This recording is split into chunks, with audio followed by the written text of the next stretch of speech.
Some sounds never leave you. The clink of coffee cups, the scrape of chairs on hardwood, the rustle of birthday wrapping paper. And laughter. Especially the kind that starts low and builds, the kind where people catch each other's eyes and dissolve into something that sounds like joy but cuts like glass.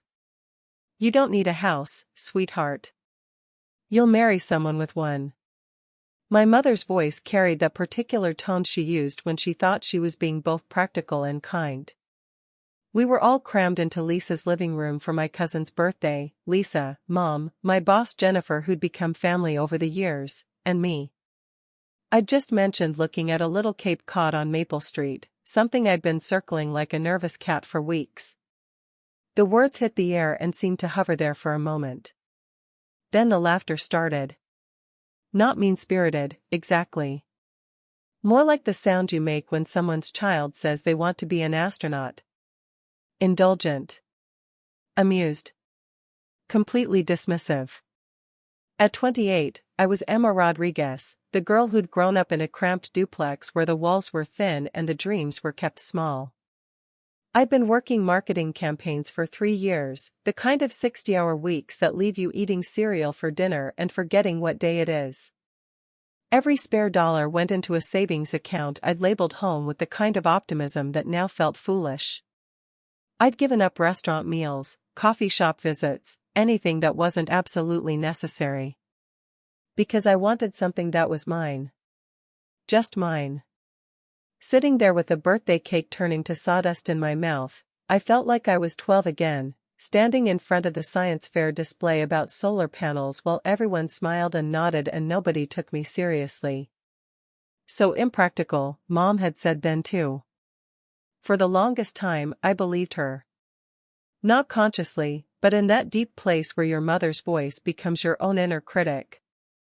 I dated men who owned things, cars, condos, confidence, thinking that was what I needed to complete the picture of my life. My family loved this version of me. When I brought David to Christmas dinner, they fawned over his stories about the downtown loft and his plans to flip houses. Now this one's a keeper, Mom whispered to me in the kitchen, like I'd finally brought home a good report card. David lasted 8 months. He left because I worked too much, he said. Because I wasn't present enough.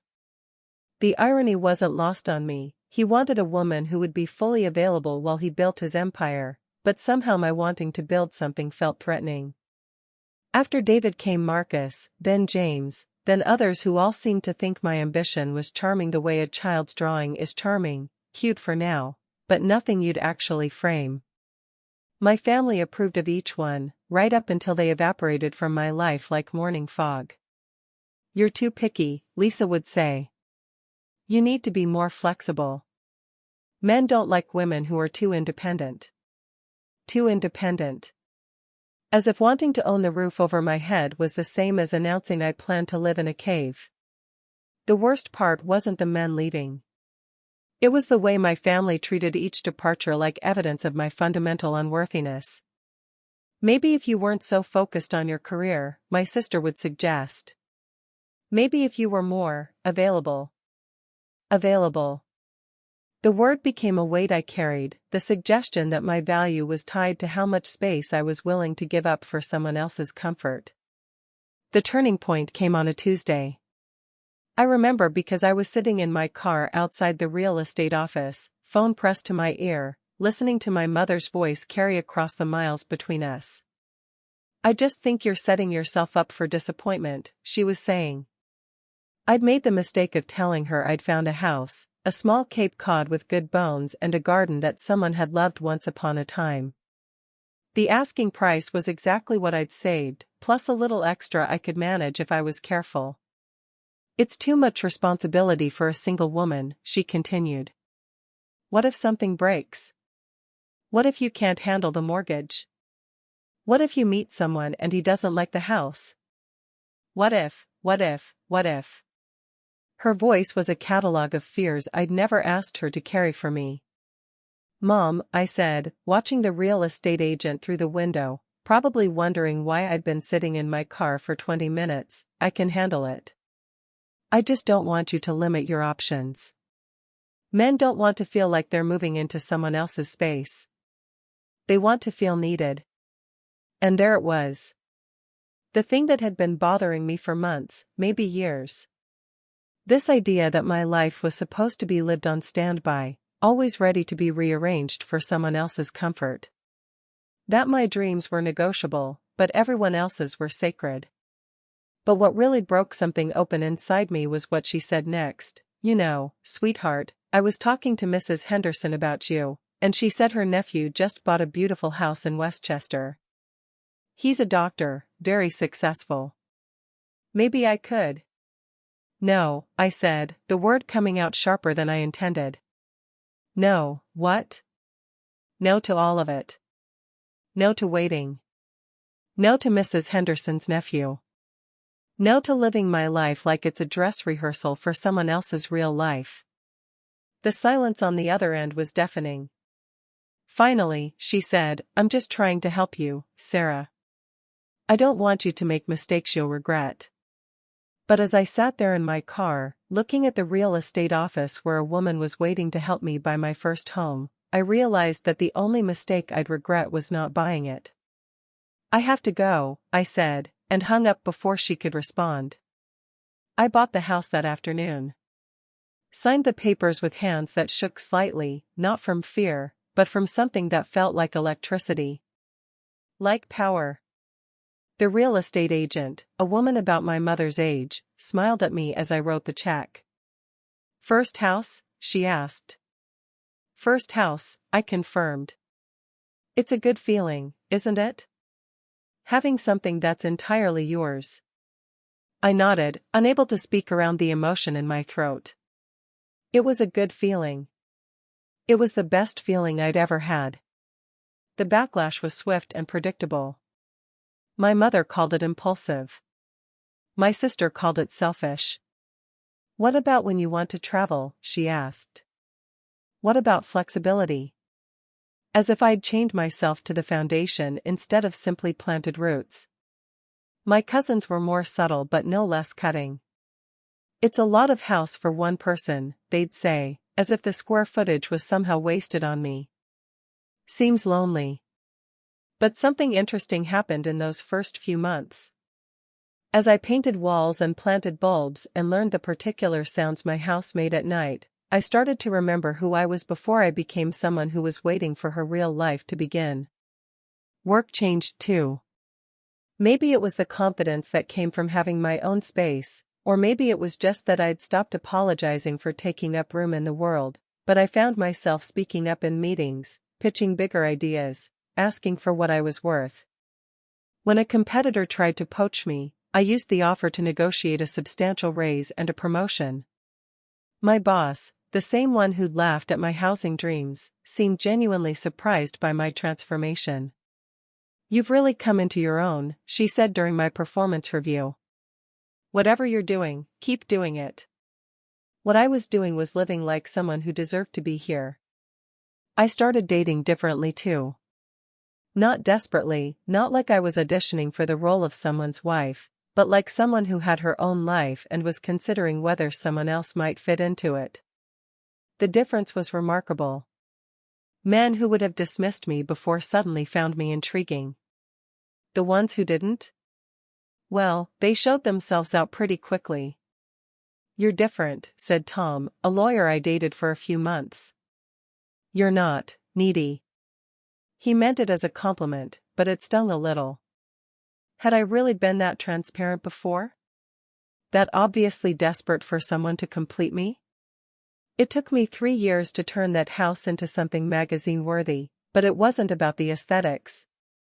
It was about proving to myself, day by day, room by room, that I could create something beautiful with my own 2 hands. That I didn't need anyone's permission to want nice things, to work for them, to have them. During those 3 years, my family's commentary evolved.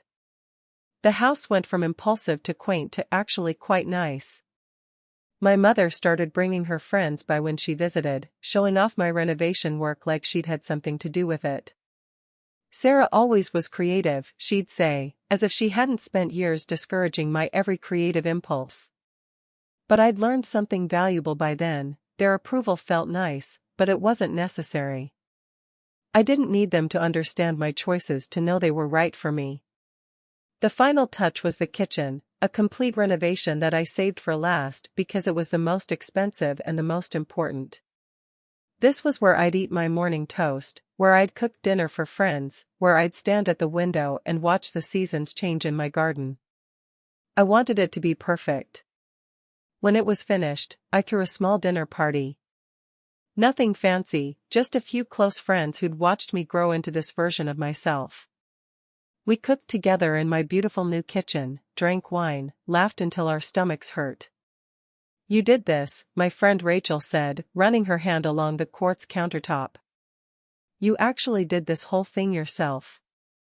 "I did," I said, and I couldn't keep the pride out of my voice. The promotion came 6 months later.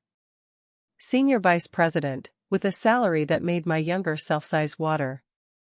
The kind of money that opened doors I'd never even considered knocking on. I started looking at penthouses almost as a joke. Just browsing online, seeing what kind of space that money could buy. But then I found it, a corner unit on the 23rd floor with floor-to-ceiling windows and a view that stretched to the horizon. It was beautiful and expensive and completely impractical for one person. I bought it anyway. Not because I needed it, but because I wanted it. Because I could. Because some part of me, the part that had absorbed all those years of laughter and doubt, needed to prove that I could have beautiful, impractical things just for the pleasure of having them. The day I got the keys, I stood in my empty penthouse looking out at the city spread below me like a promise. I thought about that woman in my sister's living room 5 years ago, the one who'd absorbed everyone's laughter and carried it home like a stone in her pocket. I pulled out my phone and took a photo of the city view, then scrolled through my contacts to find my family's group chat. I typed, "new address," and sent the photo along with my new information. My phone started ringing within minutes. I planned the housewarming party with the same attention to detail I'd once reserved for work presentations. Proper invitations with my new address embossed at the top. Catering from the restaurant downtown that had a 6-month waiting list. Flowers arranged by the same woman who did the mayor's events. I invited everyone. My family, my old boss, my coworkers, my neighbors from the old house, the friends who'd watched me grow into this version of myself. Some came out of curiosity. Others came out of love. My mother came, I think, because she couldn't figure out how to decline without looking petty. They walked through my penthouse like tourists in a museum, touching things gently, asking careful questions. The living room with its panoramic windows. The master bedroom with a walk-in closet is bigger than my first apartment. The kitchen where everything was exactly as I wanted it. But it was my study that stopped conversation. The room where I'd hung my diplomas next to a photo of my grandmother, where my desk faced the windows so I could look out at the city while I worked. Where, in a place of honor on the bookshelf, I'd framed the deed to my penthouse. "This is incredible," my sister said, examining the document. "You own all of this?" "I do," I said. "Bought it in cash." My mother stood in the doorway, taking it all in. I watched her calculate the cost, the time, the effort. Watched her try to reconcile this space with the daughter she thought she knew. "It's very nice," she said finally. "Very impressive." Impressive. Not lucky. Not temporary. Impressive. Later, my boss, my former boss, since I'd started my own consulting firm by then, pulled me aside. "I owe you an apology," she said. "I should have taken you more seriously from the beginning." "You took me as seriously as I took myself," I replied. It was true, and kinder than what I could have said. As the evening wound down and people started to leave, my mother lingered. She walked through the penthouse one more time, pausing at the windows, the artwork, the small details that made it unmistakably mine. "I was wrong," she said finally. We were standing in the study, the city lights twinkling beyond the windows like possibilities. "About what?" About the house. About all of it. She gestured at the room, at the life I'd built. I thought I was protecting you from disappointment. But I was really just protecting my own fear. It was the closest thing to an apology I'd ever gotten from her, and it was enough. I understand, I said. You wanted security for me. You wanted me to be safe. But you were never going to be safe that way, were you? She smiled, and for the first time in years, it reached her eyes. You were always going to have to build your own life. That was 2 years ago. I'm 36 now, running a consulting firm that's growing faster than I can keep up with. I have clients across 3 states and a waiting list that stretches into next year. I travel when I want to, eat what I like, buy things because they're beautiful rather than because they're practical. I still live alone in my penthouse, though not for lack of options. I date now from a place of fullness rather than need, and it's amazing how much more attractive that makes me, not just to others, but to myself. My family and I have found a new rhythm.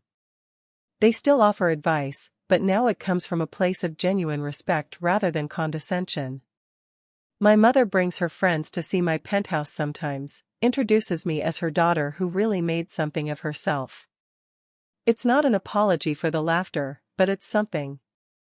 I think about that moment in my sister's living room sometimes, when I'm standing on my balcony watching the sun set over the city I've claimed as mine. Not with bitterness anymore, but with something closer to gratitude. Because that laughter, cruel as it was, became the fuel for everything that came after. They were wrong, of course. About the house, about marriage, about what I needed to be complete. But they weren't wrong about memory. Memory is powerful. Memory can drive you to prove things you never thought you'd have to prove. The difference is, I didn't use that memory to prove them right. I used it to prove them irrelevant. I did need a house. I needed it exactly as much as I thought I did. I just didn't need anyone's permission to want it, to work for it, to have it. And the wedding photos my mother always imagined would grace my mantle? Well, I never did get married. Turns out, you don't need a man to build a life worth living. You just need the courage to stop waiting for someone else to give you permission to want what you want. The deed hanging in my study isn't just proof of ownership. It's proof that some dreams are worth the laughter, worth the doubt, worth the long, lonely years of saving and planning and believing in yourself when no one else will. At 36, I'm finally living like someone who believes she deserves to be here. And every morning when I wake up in my penthouse, looking out at a city full of possibilities, I remember that laughter and I smile. Because the best revenge isn't proving them wrong. It's proving that their opinion was never necessary in the first place.